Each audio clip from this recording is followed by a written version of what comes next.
A long, long time ago, even before Jesus was born, there was no moon. There was only the sun during the day. People had to work very hard all day long to finish their work before the sun went down. Then at night, they would shut themselves up inside their homes until the sun rose again the next morning. This was fine for people who had jobs that were needed only during the day. But for people like doctors, whose patients sometimes could not wait until the morning, the dark night could be very difficult.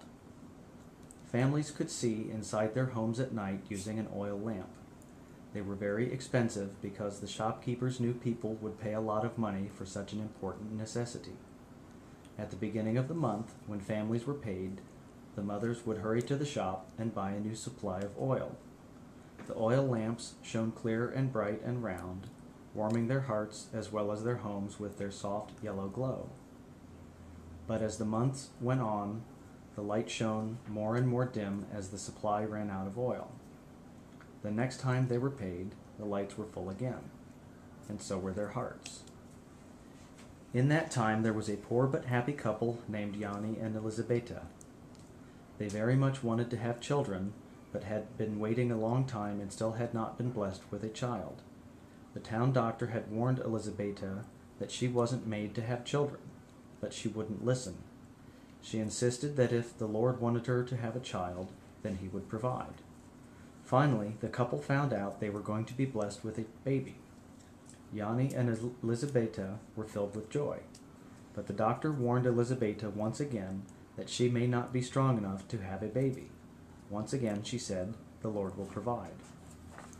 Days, weeks, and months went by until it was time for the baby to come. The town doctor was at home that night when he heard someone pounding on the door.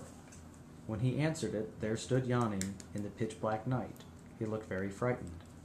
"What is wrong, Yanni?" asked the worried doctor. "Doctor, please come. It is Elizabeta. She is ready to have our baby, but there is something very wrong. She is screaming so loud it is like she may split in two. Please hurry."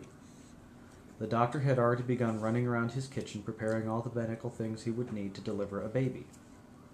He nodded to Yanni and said, "You go ahead and comfort her until I get there. I am on my way." "Please, sir," asked Yanni.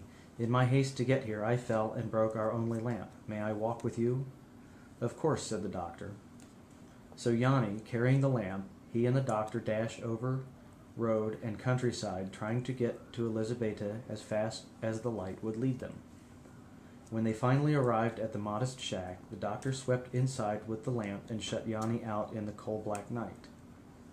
For many hours Yanni sat hoping and praying in a night so dark you could not